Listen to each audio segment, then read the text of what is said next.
چند دن گزرے میں تو اس قدر زیادہ جو ہے وہ پریشان رہنے لگا کہ اب تو مجھے چلتے پھرتے اٹھتے بیٹھتے چکر آنے لگے۔ ان کے پستے باداموں والے دودھ، ان کی کھلائی ہوئی مکھن ملائیاں بھی اب جو ہے وہ میری صحت کو جو ہے وہ سنبھالنے میں ناکام تھیں، اور میں اپنے آپ کو بے حد کمزور محسوس کرنے لگا۔ ایک دن دوپہر کا ٹائم تھا، میں ٹائم نکال کے وہاں پر قریب ہی جو علاقہ تھا ڈیفینس جہاں پہ میں کام کر رہا تھا، تو وہاں پر قریب ہی میں نے ایک حکیم کا اشتہار لگا ہوا دیکھا تھا، تو میں نے وہاں پر جانے کا فیصلہ کر لیا کہ میں اپنی کیفیت اس کو بتاؤں، اور اس کو بتاؤں کہ میں جو ہے وہ اس وقت کس کرب سے گزر رہا ہوں، کس اذیت سے میں اپنی زندگی گزار رہا ہوں۔ تو اس بات کو لے کر کے میں اس حکیم کے پاس چلا گیا۔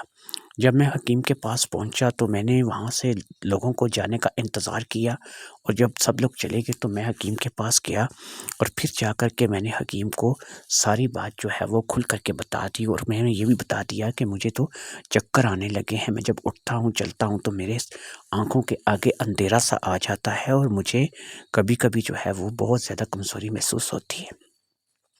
حکیم نے میری ساری بات سننے کے بعد کہا کہ دیکھو بیٹا، میں تمہیں ایک مشورہ دوں گا کہ یہ جو تم کر رہے ہو نا، یہ ٹھیک نہیں ہے، یہ تمہاری اپنی جان کے لیے تم پر ظلم ہے، اور تم اس ظلم کو جو ہے وہ اپنے اوپر کب تک برداشت کرو گے؟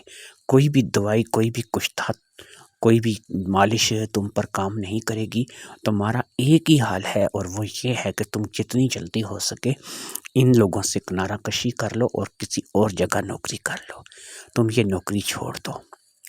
اب میں نے بھی تقریباً یہی سوچ رکھا تھا، اور حکیم کے مشورے کے بعد کہ تمہارا کچھ بھی نہیں ہو سکتا، تم کوشش کرو کہ یہاں سے نوکری چھوڑ دو، لہٰذا میں نے اس چیز کو ہی جو ہے وہ کرنا مناسب سمجھا، اور میں نے یہ بھی سوچ لیا کہ میں ان لوگوں کو بغیر بتائے چپ چاپ جو ہے وہ یہاں سے چلا جاؤں گا، اور جا کر کے کسی اور جگہ ملازمت کر لوں گا۔ یہاں پر آپ کو یہ کلیئر کر دوں کہ اب میں کراچی کا جو ہے وہ کافی حد تک جو ہے وہ سمجھ چکا تھا، اور مجھے مختلف سڑکوں کے نام، مختلف جگہوں کا پتہ چل چکا تھا، اس لیے میں اب کسی بھی جگہ جا کر کے نوکری حاصل کر سکتا تھا۔ جب حکیم سے مشورہ کر کے میں واپس آ رہا تھا تو میں اپنے ذہن میں یہ سوچ رہا تھا کہ میں اب جو ہے وہ کسی اور جگہ جا کر ملازمت کروں گا، اور میں یہاں سے نکل جاؤں گا۔ یہاں پر میں آپ کو یہ بھی بتا دوں کہ میں نے ایک جگہ، جو میں ایک نوکرانی کے ساتھ کچھ سامان لینے کے لیے بازار گیا ہوا تھا، تو ایک جگہ لکھا ہوا پڑا تھا کہ ایک ملازم لڑکے کی ضرورت ہے، تو میں نے سوچا کہ کیوں نہ میں وہاں پر جا کر کے ٹرائی کروں، اور مجھے ہو سکتا ہے کہ وہاں پہ ملازمت مل جائے۔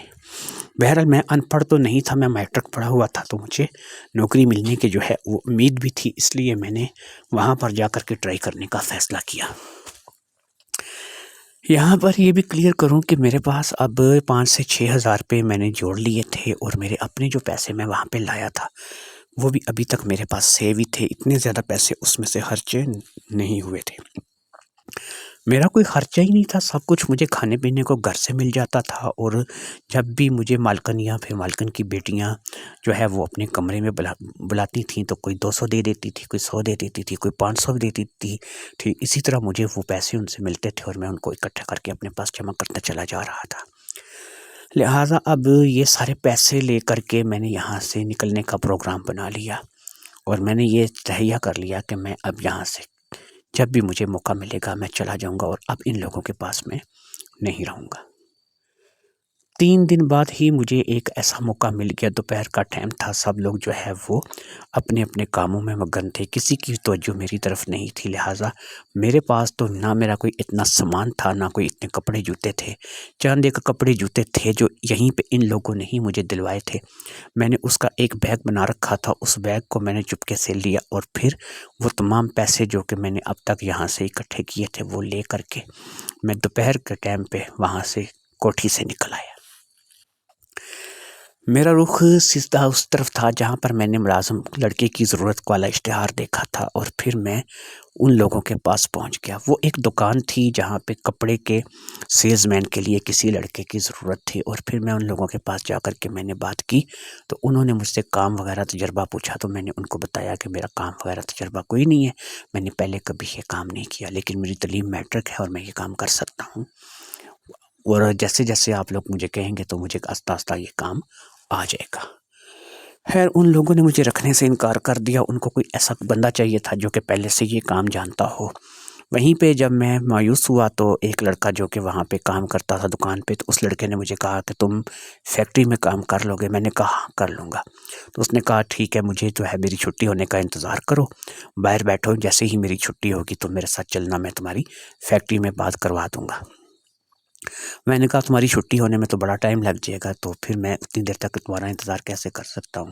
تو اس نے کہا نہیں نہیں، ایسی کوئی بات نہیں ہے، یہ ایک ہمارے ہاں جو یہ کپڑے کی دکان ہے، ایک چھٹی یہاں پہ دوپہر کو ہوتی ہے کھانے کے لیے، تو میں اس چھٹی کی بات کر رہا ہوں، تم جو ہے وہ ابھی انتظار کرو، دوپہر کو 1 بجے کے قریب جو ہے یہاں سے مجھے چھٹی ملے گی، اور میں 1 گھنٹے کے لیے جو ہے وہ کھانے پینے کے لیے باہر چلا جاؤں گا، اس دوران میں تمہاری ملاقات فیکٹری والوں سے کرا دوں گا، اور اگر تم فیکٹری میں کام کرنا چاہو گے تو تمہیں فیکٹری میں کام بھی مل جائے گا، اور فیکٹری میں تمہیں رہنے کے لیے جگہ بھی مل جائے گی۔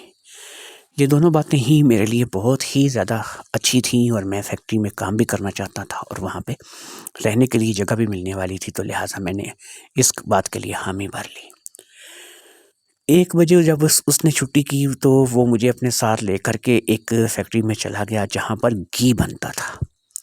وہاں پر جا کر اس نے مجھے فیکٹری کے مینیجر سے ملوایا، اور پھر مجھے تھوڑی سی بات چیت کے بعد مینیجر نے اپنے پاس رکھ لیا، اور پھر میں وہاں پر گھی بننے والی فیکٹری میں کام کرنے لگا۔ یہ کام اگرچہ تھوڑا محنت طلب تھا، لیکن مجھے جو ہے وہ اتنا زیادہ کام نہیں کرنا پڑتا تھا، کیونکہ زیادہ سے زیادہ یہ 4 سے 5 گھنٹے کے اندر جو ہے وہ ہم سب لوگ کر لیتے تھے۔ یہاں پہ چربیاں وغیرہ پگھلائی جاتی تھیں، کچھ کیمیکلز وغیرہ تھے جن کے ذریعے سے جو گھی میں ڈالے جاتے تھے، مجھے ان چیزوں کی سمجھ نہیں تھی، لیکن بہرحال مجھے جیسا بولا جاتا تھا میں ویسا کر دیتا تھا۔ اسی طریقے سے کرتے کرتے میرا معاملہ چلتا رہا، اور اسی طریقے سے میں اپنے آپ کو کافی زیادہ جو ہے وہ یہاں پر ایڈجسٹ کر چکا تھا۔ مجھے یہاں پر رہنے کے لیے بھی ایک کمرہ دے دیا گیا، اور پھر میں یہاں پر ہی رہنے لگا۔ جو لوگ چھٹی کر کے جاتے تھے اپنے گھروں میں چلے جاتے تھے، اپنے بیوی بچوں کے پاس چلے جاتے تھے، وہاں پر یہاں پر وہ لوگ بھی تھے، اور کچھ ایسے لوگ بھی تھے جو کہ دوسرے شہروں سے یا دور سے آئے ہوئے تھے، وہ یہیں پہ اپنی رہائش رکھتے تھے۔ یہاں پہ چھوٹے چھوٹے کمرے بنے ہوئے تھے جو کہ اتنے زیادہ بڑے تو نہیں تھے، لیکن بہرحال وہاں پر بندہ رہ سکتا تھا۔ بعض کمروں میں 2-3 لوگ بھی رہتے تھے، اور بعض کمروں میں ایک بندہ ہی رہتا تھا۔ مجھے جو کمرہ دیا گیا تھا وہ اتفاق سے میں وہاں پہ سنگل ہی رہ رہا تھا، ایک ہی چارپائی تھی، چھوٹا سا کمرہ تھا، اور میں وہاں پہ رہ رہا تھا۔ میں وہاں پہ خوش تھا، مجھے کسی قسم کی پریشانی نہیں تھی۔ اسی طرح چند دن بیت گئے، اور میں بالکل جو ہے وہ خاموشی سے اپنے من پسند سے کام کرنے لگا۔ مجھے یہاں پہ کام کرنے میں کوئی دقت نہیں تھی۔ ایک روز جب میں فیکٹری سے تھوڑا سا باہر نکلا اور میری چھٹی ہو چکی تھی، تو تھوڑا سا گھومنے پھرنے کے لیے جب میں باہر نکلا تو ایک گاڑی جو ہے وہ میرے قریب آ کر کے رکی۔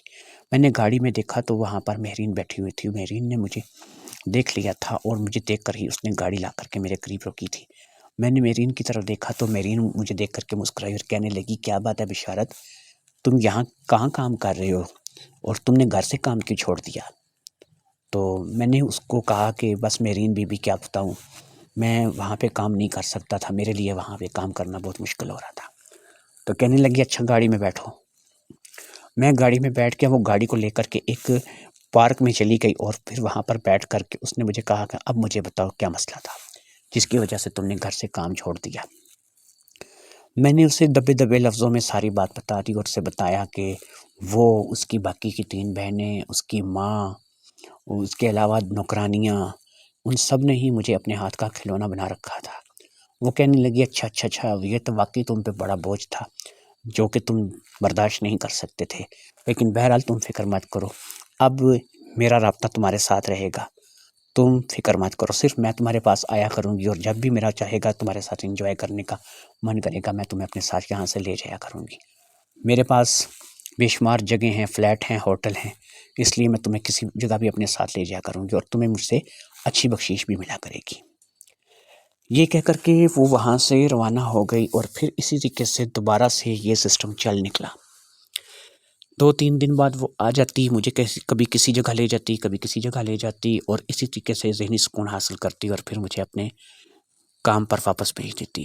وہ مجھے اس کام سے چھڑانا نہیں چاہتی تھی، وہ چاہتی تھی کہ میں یہیں پہ اسی کام میں ہی لگا رہوں، لیکن جب بھی وہ میرے اپنے پاس بلائے میں اس کے پاس چلا جاؤں، اور پھر وہ مجھ سے ذہنی سکون حاصل کرنے کے بعد مجھے گھر بھیج دیتی تھی۔ وہ کہتے ہیں نا کہ عشق اور مشکل چھپائے نہیں چھپتے، تو پھر دوبارہ سے اس کی بہنوں کو بھی ان باتوں کا پتہ چلنے شروع ہو گیا، شاید اسی نے بتا دیا ہوگا یا مالکن کو بھی پتہ چل گیا، اور پھر اسی طریقے سے یہ ہوا کہ ایک ایک کر کے پھر ساری ہی آنی شروع ہو گئی۔ اب تو میں فیکٹری میں کم رہتا تھا اور ان کے ساتھ زیادہ جاتا تھا، جس کی وجہ سے فیکٹری والے بھی مجھ سے ناراض رہنے لگے۔ بہرحال فیکٹری والوں کو میں کیا کہتا، کیا سمجھاتا، ہر روز کوئی ایک پہنچی ہوتی تھی، کبھی کبھی 2 بھی آ جاتی تھیں، اور پھر وہی سسٹم چل نکلا۔ مالکن زیادہ نہیں آتی تھی، وہ کیونکہ بوڑھی عورت تھی، گھر سے کم نکلتی نہیں، لیکن یہ جوان لڑکیوں نے تو وہ جو ہے وہ مصیبت اٹھا رکھی تھی کہ میں اب کیا بتاؤں آپ کو۔ ڈیلی کوئی نہ کوئی میرے پاس پہنچی ہوتی تھی، کبھی کبھی تو دن میں 2 بھی آ جاتی تھی، ایک صبح آ جاتی تھی، ایک شام میں آ جاتی تھی۔ میں سوچنے لگا یار جس چیز سے میں بچ کر یہاں آیا تھا، یہاں پر بھی تو وہی سلسلہ شروع ہو گیا تھا، میں اب ان سے بچ کر جاؤں تو جاؤں کہاں جاؤں؟ میری تو حالت دوبارہ سے خراب ہونے لگی تھی۔ لہٰذا پھر سے میرے ساتھ وہی سسٹم ہوگا کہ میں بہت زیادہ کمزوری کا شکار ہو گیا، مجھے چکر آنے لگے، آنکھوں کے آگے اندھیرا آنے لگا، اور یہ تھی کہ ان کو میرا اب یہ بھی ٹھکانا پتہ چل چکا تھا، کیا کروں کیا نہ کروں۔ اس زمانے میں ٹیلی فون میں نے آپ کو کہا نا لوگوں کے گھروں میں ہوتے تھے، اور مجھے اتنا پتا تھا کہ یعقوب کے گھر میں ٹیلی فون لگا ہوا ہے، کیونکہ وہ ایک کھاتے پیتے گھر سے تعلق رکھنے والا شخص تھا۔ لہٰذا میں نے ایک ہی چیز سوچی کہ یعقوب کے گھر مجھے فون کرنا چاہیے، اور مجھے یعقوب سے بات کرنی چاہیے، اور اسے اس بارے میں ساری بات بتا کر کے اس سے مشورہ کرنا چاہیے کہ میں یہاں کی کیا کروں، جس طریقے سے میں پھنسا ہوا تھا۔ یقین کرو میرے لیے یہ سب کچھ بہت برداشت تھا۔ فیکٹری والے کیونکہ زیادہ لمبی شفٹ نہیں ہوتی تھی، 4-5 گھنٹے کا کام ہوتا تھا، تو وہ بہرحال میں کر دیا کرتا تھا، اور اس بات کا تو خیال جو ہے وہ بہرحال میری سابقہ مالکن کی بیٹیاں رکھتی تھیں کہ ان کو پتہ تھا کہ فیکٹری ٹائم کب ہے، اور وہ کب فیکٹری سے جو ہے وہ ایزی ہوگا، کب ہم اسے اپنے ساتھ لے کر کے جائیں گی۔ لہٰذا اب فیکٹری ٹائم پہ میں فیکٹری میں کام کرتا تھا، اور اوور ٹائم میں ان لوگوں کے ساتھ لگاتا تھا۔ میری تو سمجھو اب مکمل بینڈ بج رہی تھی دونوں طرف سے۔ ایک تو اتنا محنت والا کام 3-4 گھنٹے میں کر کے فارغ ہوتا تھا، تو اوپر سے کبھی مہرین، کبھی علیشہ، کبھی مناحل، کبھی جو ہے وہ میرا کوئی نہ کوئی پہنچ جاتی تھی میرے پاس، اور مجھے اپنے ساتھ چلنے کے لیے بولتی تھی۔ میں منع بھی نہیں کر سکتا تھا، کیونکہ مجھے پیسے ملتے تھے، اور تھوڑی بہت مجھے لالچ بھی ہوتی تھی کہ چلو یار یہ پیسے جتنے زیادہ اکٹھے ہوں گے یہ میرے لیے ہی اچھا ہے۔ میں آپ کو بتاؤں کہ اس دوران میں نے اس زمانے میں 15,000 روپے جمع کر لیے تھے، یعنی کہ اتنے پیسے میں 15,000 روپے آج کے تقریباً آپ کو یہ اندازہ ہو جائے کہ 5 لاکھ کے برابر یا 4-5 لاکھ کے برابر بنتے ہوں گے، اتنی اماؤنٹ ہوتی ہوگی اس زمانے میں۔ 15,000 کا یہ ریٹ ہے، یہ 30-35 سال کے پیچھے کی بات کر رہا ہوں۔ خیر ایک دن میں نے ٹائم نکال کر کے ایک پی سی او سے یعقوب کا نمبر ڈائل کیا، کیونکہ مجھے میرے دوست تھے اور میرے ان کے ساتھ بہت عرصے سے جو ہے وہ اٹھنا بیٹھنا تھا، تو ان کے نمبر مجھے رٹے ہوئے تھے۔ تو یعقوب کے گھر کا جب میں نے نمبر ڈائل کیا تو اتفاق سے فون اٹھایا ہی یعقوب نے تھا۔ یعقوب نے جیسے ہی فون اٹھایا میں نے یعقوب کے ساتھ بات چیت کی، اور یعقوب میری آواز سن کر کے خوش ہو گیا۔ وہ اس بات کو لے کر کے پریشان تھا کہ میں جب سے آیا ہوں میں نے ان لوگوں کے ساتھ کوئی رابطہ نہیں کیا، لیکن میں کیا کرتا، میں نے جب اسے اپنی کہانی سنائی تو وہ مجھے لے کر کے بہت پریشان ہو گیا۔ اس نے کہا بشارت یہ تو ظلم ہے، اس میں مزہ تو ہے لیکن یہ ظلم بہت زیادہ ہے، اور تم جو ہے وہ کب تک جو ہے وہ یہ سب کچھ سہو گے، یہ کب تک یہ برداشت کرو گے؟ ادھر تمہارے ماں باپ ہیں تو وہ تمہیں لے کر کے بہت پریشان ہیں، تمہاری والدہ جو ہیں وہ تمہیں جب بھی یاد کرتی ہیں روتی ہیں، تمہارے والد کا بھی برا حال ہے، یہ ہے وہ ہے۔ اس نے مجھے جب یہ باتیں بتائیں تو ان باتوں کو لے کر کے میں اور پریشان ہو گیا۔ میں نے کہا مجھے کیا کرنا چاہیے یعقوب، مجھے مشورہ دو۔ تو اس نے کہا کہ تم ایک کام کرو کہ تم وہاں سے نکل آؤ، جیسے تم یہاں سے گاڑی میں بیٹھ کر کے گئے تھے ویسے ہی تم وہاں سے گاڑی میں بیٹھو اور یہاں کے لیے نکل آؤ۔ میں نے کہا یعقوب اب یہ ممکن نہیں رہا، مجھے ایسا لگتا ہے کہ ان لوگوں نے کچھ بندے ایسے میرے پیچھے لگا رکھے ہیں جو مجھ پر نظر رکھتے ہیں کہ میں یہاں سے اب جو ہے وہ کسی جگہ جا نہ سکوں، کیونکہ پہلے جب میں ان کو چھوڑ کر کے بھاگ آیا تھا تو ان لوگوں کو ایسا نہیں لگتا تھا کہ میں بھاگ جاؤں گا، لیکن جب میں وہاں سے بھاگ کر کے ادھر فیکٹری میں آیا تو پھر میرا فیکٹری میں بھی پتہ کرا لیا گیا اور پھر وہ لوگ دوبارہ سے میرے پاس آنے لگے۔ پتہ نہیں مجھے ایسا کیوں لگتا ہے کہ کوئی ہے جو مجھ پر نظر رکھتا ہے اور مجھے جو ہے وہ فالو کرتا ہے کہ میں کہاں جاتا ہوں، کیا کرتا ہوں۔ اب اس پوزیشن میں تو ظاہری بات ہے کہ میں جو ہے وہ نہیں بھاگ سکتا۔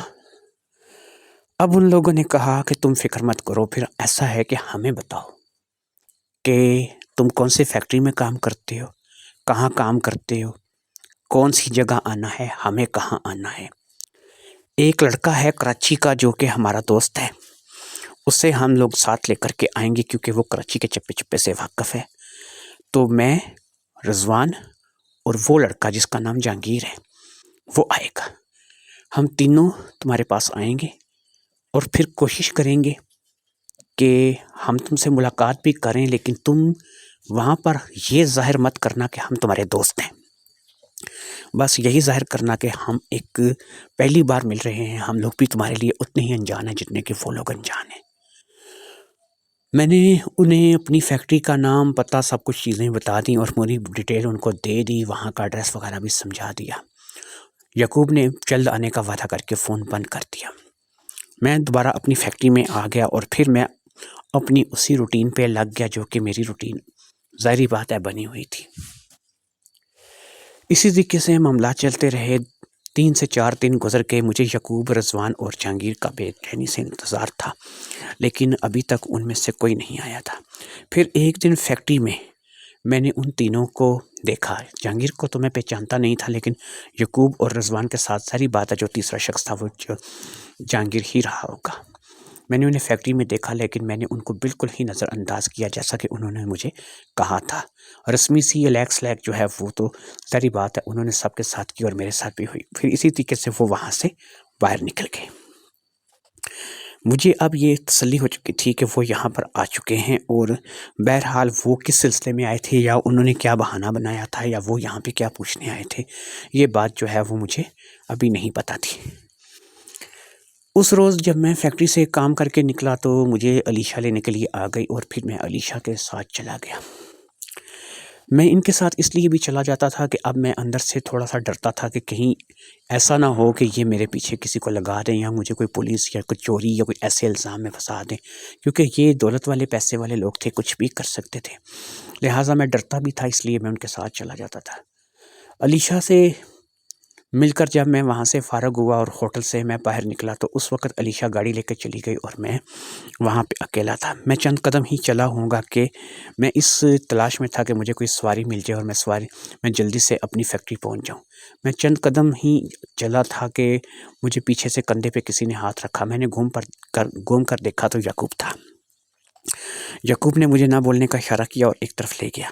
پھر یعقوب مجھے ایک ایسے ہوٹل پر لے کے گیا جو کہ بہت ہی زیادہ غریب لوگوں کے بیٹھنے کی جگہ تھی، جہاں پہ بہت زیادہ جو ہے وہ ایسے لوگ بیٹھتے تھے کہ جہاں پہ میرے ہونے کا تصور بھی نہیں کیا جا سکتا تھا۔ ہم ہوٹل کے ایک کونے میں، جو کہ اندھیرا سا کونا تھا، وہاں پہ جا کے بیٹھ کے وہاں پہ جہانگیر اور رضوان بھی آ کر کے ہمیں مل گئے۔ انہوں نے مجھے ایک شاپر بیگ دیا جس میں ایک برقع تھا۔ انہوں نے کہا بشارت، یہ برقع جو ہے یہ لے جاؤ، تم نے کیا کرنا ہے کہ تم نے رات کو کسی بھی وقت فیکٹری سے باہر نکلنا ہے اور اس برقعے کو اوڑھ لینا ہے۔ تم اس برقعے کو اوڑھ کر کے وہاں سے نکلو گے تاکہ تمہیں کوئی پہچان نہ سکے۔ اگر تم پر کوئی نظر رکھے ہوئے ہے تو ظاہری بات ہے کہ تم برقعے میں جب وہاں سے نکلو گے تو تمہیں کوئی دیکھے گا نہیں، کیونکہ برقعے میں تو اس کو نہیں پتہ ہوگا کہ بشارت ہے یا کوئی اور ہے۔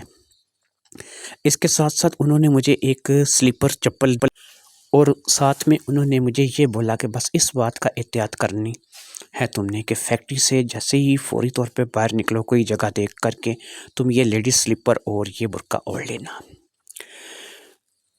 اس کا انہوں نے یہ بتایا کہ اگر تم پر کوئی نظر بھی رکھتا ہوگا، پہلی بات تو یہ ہے کہ وہ رات میں تمہارے پاس نہیں ہوگا جو تم پہ نظر رکھتا ہوگا، اور اگر کوئی ہوا بھی تو تم ایک لڑکی کی شکل میں آؤ گے تو اس لیے کسی کو پریشانی نہیں ہوگی۔ میں نے کہا کہ ایک طریقہ کار ہے، وہ یہ ہو سکتا ہے کہ میری فیکٹری کے بالکل ساتھ ہی ایک گلی ہے جو کہ کوڑا گلی کے نام سے مشہور ہے، وہاں پر لوگ زیادہ تر کچرا وغیرہ پھینکتے ہیں، تو میں اسی روپ میں، بشارت کے روپ میں ہی وہاں اس کوڑا گلی میں گھسوں گا، اور پھر وہاں پر گھستے ساتھ ہی میں برقع پہن کر اور سلیپر پہن کر کے میں وہاں سے باہر نکل آؤں گا۔ جو بھی کوئی ہوا اگر مجھ پر نظر رکھے ہوئے تو یہی سمجھے گا کہ میں کوڑا گلی میں گیا ہوں اور ابھی تک وہ واپس نہیں آیا، اور کچرا گلی سے میں واپس جو ہے ابھی نہیں پلٹا۔ اور کچرا گلی میں آمد و رفت کیونکہ جاری رہتی ہے ہوتی کم ہی ہے، کبھی کبھار وہاں سے کوئی بندہ گزرتا ہے، کبھی کبھی کچھ عورتیں بھی گزرتی ہیں، تو اس لیے وہ جو عورت برقع میں نکلے گی تو وہ لوگ اگر مجھ پہ کوئی نظر رکھے ہوئے ہوگا تو وہ یہی سوچے گا کہ بہرحال یہ بشارت نہیں ہے، بشارت تو گیا ہے، وہ بھی آ جائے گا، اور پھر میں اس روپ میں نکل آؤں گا، اور تم لوگ جو ہے وہ مجھے پھر آگے سے مل لینا۔ ہم لوگوں نے یہی طے کیا، اور وہ برقع دے کر کے اور سلیپر دے کر کے مجھے چلے گئے۔ میں نے وہ شاپر پکڑا اور پھر میں اپنی فیکٹری آ گیا۔ اس رات تقریباً 10 بجے کے بعد میں اپنی فیکٹری سے ایسے ہی ٹہلنے کے لیے باہر نکلا اور کچرا گلی میں گھس گیا۔ کچرا گلی میں اس وقت آمد و رفت نہ ہونے کے برابر تھی، کبھی کبھار دور سے کوئی بندہ آتا ہوا دکھائی دیتا تھا۔ میں نے فٹافٹ سے اپنے کپڑوں کے اوپر ہی برقع اوڑھ لیا اور اپنے شوز اتار کر کے میں نے وہ سلیپر پہن لیے۔ وہ سلیپر لیڈی سلیپر تھے لیکن چلنے میں آسانی تھی۔ ان سلیپر کو پہن کر کے میں وہاں سے باہر نکل آیا، اور پھر تھوڑا سا دور چلنے کے بعد مین روڈ آ گئی۔ مین روڈ پر پہنچ کر کے جیسے ہی میں تھوڑا آگے بڑھا، ایک گاڑی آ کر کے میرے قریب گزری۔ میں نے گاڑی کی طرف دیکھا تو گاڑی کی ڈرائیونگ سیٹ پر یعقوب بیٹھا تھا، یعقوب کے ساتھ رضوان اور جہانگیر بھی تھے۔ انہوں نے مجھے فٹافٹ سے گاڑی میں بیٹھنے کے لیے کہا۔ میں گاڑی کا دروازہ کھول کر گاڑی میں بیٹھ گیا، اور پھر وہ لے کر کے مجھے روانہ ہو گئے۔ گاڑی لے کر کے وہ سیدھا ریلوے اسٹیشن پہنچے، اور پھر ریلوے اسٹیشن پہنچ کر کے انہوں نے وہ گاڑی وہاں کی پارکنگ میں چھوڑ دی۔ انہوں نے مجھے اپنے ساتھ آنے کے لیے کہا، اور پھر انہوں نے مجھے بکنگ کی ٹکٹیں جو تھیں، جو کہ وہ پہلے ہی بکنگ کروا چکے تھے، انہوں نے مجھے وہ دکھائیں۔ ہم لوگ ریلوے اسٹیشن پر پہنچ چکے تھے اور واپس جانے کے لیے ہم لوگ تیار تھے۔ ہمارے پاس ہمارا کوئی سامان نہیں تھا۔ میں نے اپنے کپڑے وغیرہ بھی سب کچھ سمجھو کہ وہیں چھوڑ دیے تھے، کیونکہ اگر میں یہ سب کچھ لے کر کے نکلتا تو میرے لیے زیادہ مصیبت بن جاتی اور میں پریشانی میں گر جاتا۔ لہٰذا میں نے اس وقت وہاں سے کچھ بھی لے کر کے نہ نکلنا مناسب سمجھا۔ صرف میں نے وہ پیسے لے لیے تھے جو کہ میں نے اکٹھے کیے تھے۔ یہ تقریباً 17,700 روپے بنے تھے جو کہ میں نے وہاں سے لے لیے تھے۔ میری ٹکٹیں ہو چکی تھیں جو کہ رضوان اور جہانگیر وغیرہ نے کرا لی تھیں، اس لیے مجھے پریشانی نہیں تھی۔ تھوڑی ہی دیر میں ٹرین آ گئی اور ہم لوگ اس ٹرین میں سوار ہو گئے۔ اسی ٹرین کی ٹکٹیں تھیں جو کہ جہانگیر نے کروا رکھی تھی، کیونکہ جہانگیر ہی یہاں کراچی کی ہر چیز سے واقف تھا۔ وہ کراچی کا رہنے والا تھا، لیکن وہ اس وقت ہمارے شہر جہلم میں شفٹ ہو چکا تھا اور کافی عرصے سے اپنے والدین کے ساتھ جہلم میں رہ رہا تھا۔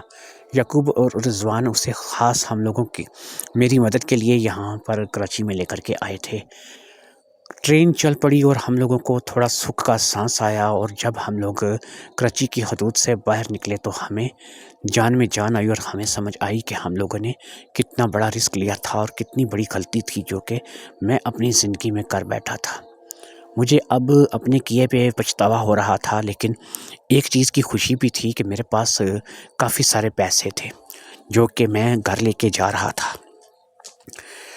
خیر میں اپنے گھر پہنچ گیا، میں جہلم واپس آ گیا۔ جب میں اپنے گھر میں داخل ہوا تو میرے والدین مجھے دیکھ کر پھوٹ پھوٹ کر رونے لگے۔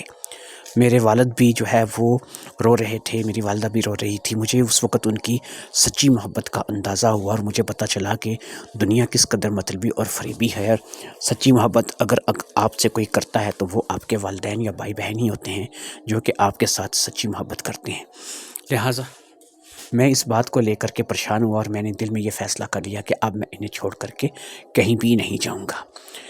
میں اتنی کچھ ٹھوکر کھا چکا تھا، اتنا کچھ سہ چکا تھا کہ میں نے اپنی روٹین میں اب بہت تبدیلی کر لی۔ میں اب کھیلتا کودتا بھی تھا، گیم بھی کھیلتا تھا، اپنے دوستوں کے ساتھ بھی کھیلتا کودتا تھا، لیکن اس کے علاوہ میں اب اپنی پڑھائی کی طرف بھی توجہ کرنے لگا۔ اور پھر اسی طرح نہ چاہتے ہوئے بھی میں نے کسی نہ کسی طریقے سے BA کمپلیٹ کر لیا۔ BA کرنے کے بعد میرے والدین نے میری شادی رکھ دی، اور پھر میری شادی جو ہے وہ بہت ہی ایک اچھی لڑکی کے ساتھ کرا دی۔ کروا دی۔ مہناز ایک بہت ہی اچھی لڑکی تھی، اور پھر مہناز سے مجھے اتفاق کی بات ہے کہ مہناز سے مجھے 4 بیٹیاں ہوئیں۔ میرا بیٹا کوئی بھی نہیں ہوا، لیکن میری 4 بیٹیاں ہوئیں۔ مہناز سے میری 4 بیٹیاں ہوئیں تو میں اب حیران تھا کہ میری بیٹیوں کے میں نام کیا رکھوں۔ تو میں نے اب ایک یادداشت تھی، ایک یاد تھی کہ جب بھی کبھی میں اپنی بیٹیوں کو مخاطب کیا کروں گا یا ان کو بلایا کروں گا تو مجھے اپنے ساتھ بیتتا یہ واقعہ بھی یاد آ جایا کرے گا۔ لہٰذا میں نے اپنی سب سے بڑی بیٹی جو پہلی بیٹی ہوئی اس کا نام مہرین رکھ دیا۔ اس کے بعد جو دوسرے نمبر پر بیٹی ہوئی اس کا نام میں نے میرب رکھ دیا۔ اتفاق کی بات یہ تھی کہ لڑکا نہیں ہو رہا تھا، اور میری جو بیگم تھی وہ بچیوں پہ بچیاں ہی جننے جا رہی تھی، بچیوں کو ہی جنم دے رہی تھی۔ تیسری بیٹی ہوئی تو میں نے اس کا نام علیشہ رکھ دیا، اور چوتھی بیٹی ہوئی تو میں نے اس کا نام منہل رکھ دیا۔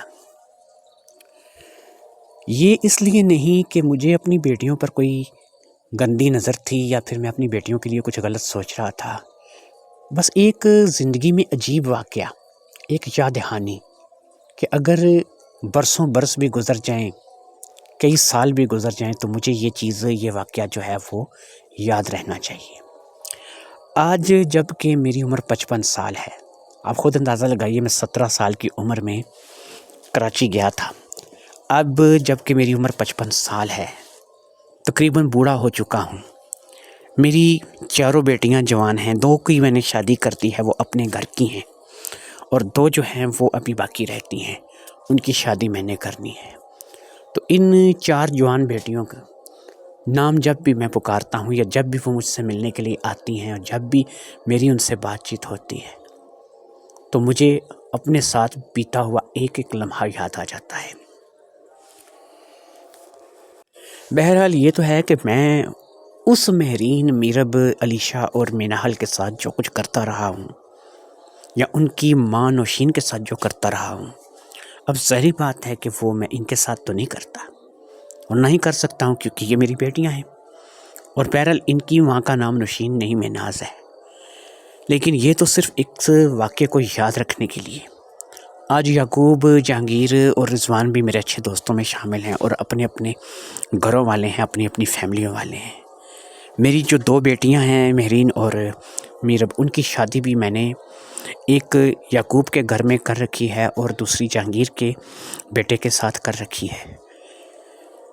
تو یہ ایک ایسا واقعہ ہے کہ جو میں اپنی زندگی سے بھولنا بھی چاہتا ہوں تو نہیں بھول سکتا۔ یہ ایک سچا واقعہ ہے، یہ کوئی من گھڑت یا بنائی ہوئی کہانی نہیں ہے، یہ ایک وہ چیز ہے جو کہ میرے خود کے اپنے کے ساتھ پیش آئی، اور یہ وہ دور تھا کہ جب روپے پیسے کی بڑی قدر تھی۔ میں وہ جو 17,700 روپے لے کے آیا تھا، اس وقت کے حساب سے وہ لاکھوں روپے میں ہے۔ 30-35 سال پیچھے 17,700 روپے آپ کے پاس ہونا بہت بڑی بات تھی۔ بہرحال ایک زندگی کا واقعہ تھا جو کہ میں نے آپ کو سنا دیا۔ امید کرتا ہوں کہ آپ کو میرا یہ واقعہ جو کہ سچا واقعہ ہے پسند آیا ہوگا۔ اگر آپ کو ہماری سنائی ہوئی کہانیاں، قصے، داستانیں، واقعات پسند آتے ہیں تو آپ سے گزارش ہے کہ ہمارے چینل کو سبسکرائب کیا کریں، زیادہ سے زیادہ لائک، شیئر اور فالو کیا کریں، تاکہ جتنا زیادہ آپ ہمیں پیار دیں گے اور آپ کو طرح طرح کی کہانیاں، قصے، چیزیں سناتے رہیں گے۔ یہاں پر آپ کو ہمارے چینل پہ نہ صرف کہ گھریلو، معاشرتی، بلکہ ہر قسم کی کہانی سننے کو ملے گی۔ یہ چینل جو ہے، جو بنایا گیا ہے، یہ کسی ایک موضوع کے لیے ہے ہی نہیں ہے۔ ہم جب بھی دیکھیں گے کہ آپ کو جو ہے وہ کسی بھی مطلب کے موضوع پہ یہ ایک چیز آپ کو پہنچانی چاہیے، یہ آپ کو جاننا چاہیے، اس کو سمجھنا چاہیے، وہ ہم آپ کو پہنچا دیں گے۔ اس کے لیے ضروری نہیں ہے کہ اس میں کچھ گندگی ہو یا نہ ہو۔ اب یہ دیکھیں کہ یہاں پہ ہم لوگ آپ کو اب جو کہانی سنا رہے ہیں، یہاں پر ہم جان بوجھ کر بیچ میں کوئی ایسی چیزیں نہیں ڈالتے کہ جو آپ کے ذہن کو کسی اور لیول پہ لے کے جائیں۔ یہاں پر اگر کہانی میں، چلتی کہانی میں کوئی ایسی بات آ جاتی ہے تو وہ اس کہانی کا حصہ ہوتی ہے۔ اپنے پاس سے جو ہمارے ہاں یہاں پر زیادہ تر کہانیاں اب ایسی لوگ بنا رہے ہیں کہ وہ اپنے پاس سے غلط چیزیں اس میں ڈال کے آپ لوگوں کو جو ہے وہ کر رہے ہیں، لیکن ہم وہ بتاتے ہیں کہ جو ریئل میں ہوا ہوتا ہے۔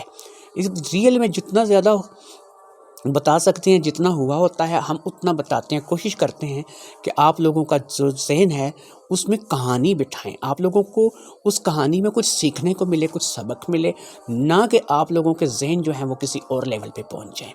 امید ہے کہ آپ ہمارے چینل کو سبسکرائب کریں گے، لائک کمنٹ شیئر کریں گے، آپ کو آپ کی مرضی کے مطابق کہانیاں ملتی رہیں گی۔